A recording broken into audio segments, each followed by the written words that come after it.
Essayer de vous expliquer rapidement comment faire des graphiques avec PowerPoint pour votre analyse. Donc,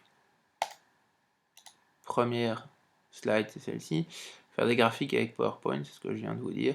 Attention, là je travaille avec une version macOS de PowerPoint, donc avec Windows, ça doit être un peu différent, mais pas extrêmement différent. Donc, à mon avis, vous pouvez plus ou moins suivre sur un Windows. Donc, commençons par le commencement, les axes et leurs annotations. Donc je vais dans Accueil, donc si la bannière est cachée, vous cliquez, Accueil, hop, vous allez dans Insérer, vous cliquez sur les petites lignes, Ligne et connecteur, vous prenez celui avec une flèche. Donc là, vous cliquez une fois pour voir votre origine, vous allez jusqu'à là où vous voulez aller, puis vous lâchez, vous avez une flèche, vous pouvez essayer de bien la mettre horizontalement.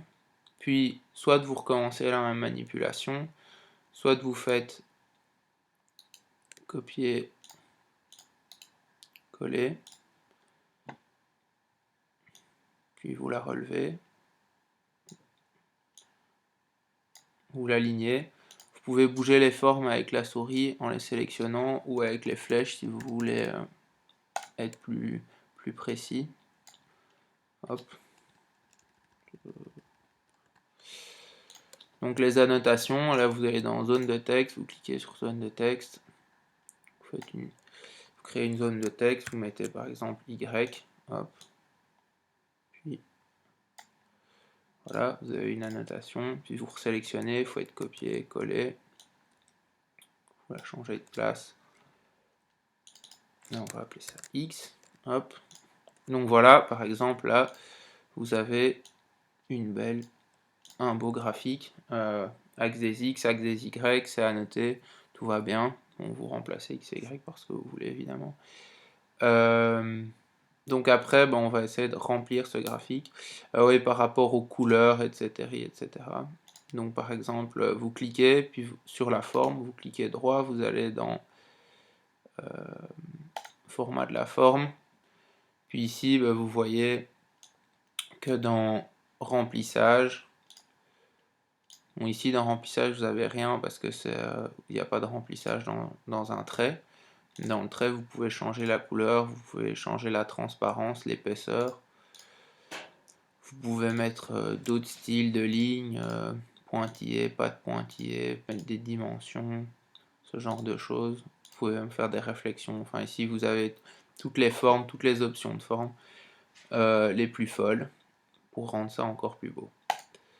Donc là je vais laisser ça comme ça, c'est plus simple. Donc le texte vous pouvez changer, ça vous connaissez en passant par police à mon avis.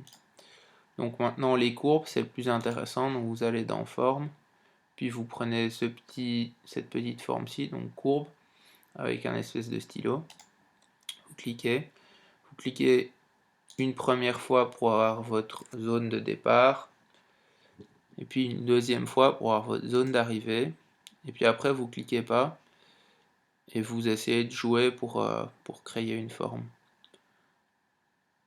Donc vous cliquez une deuxième fois quand vous avez la forme que vous voulez, puis vous appuyez sur Échappe, donc Escape sur le clavier, hop, ça vous donne votre forme. Donc là, évidemment, il faut un peu jouer avec pour avoir l'habitude. Mais souvent, on va essayer 3 points. Donc je vais mettre un deuxième point ici. Puis je vais étirer. Donc là, je vais avoir une courbe un peu plus sympa, là, qui ressemble plus à ce qu'on voit en cours. Hop, j'appuie une deuxième fois. J'appuie sur Escape.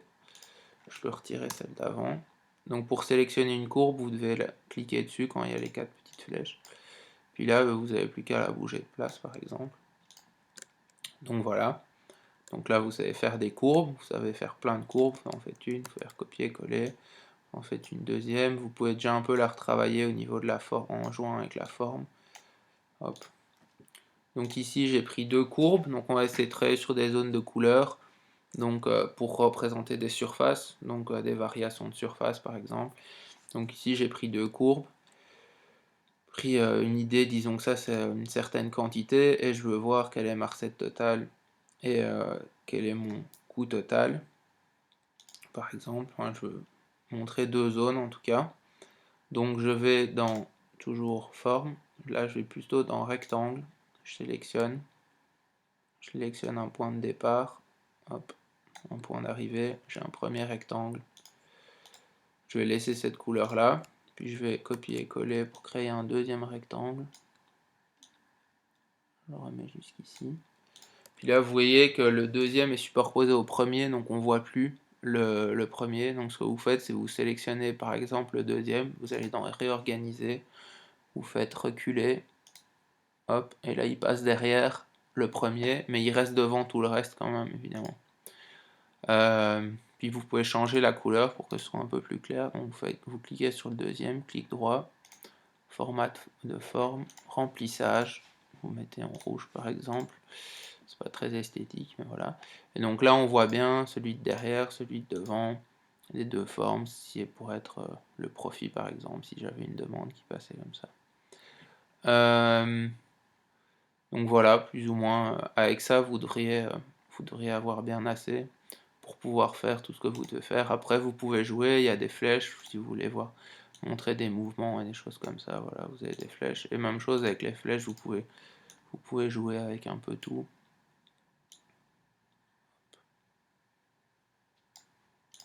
Par exemple. Donc voilà, j'espère que ça vous a aidé, bon travail.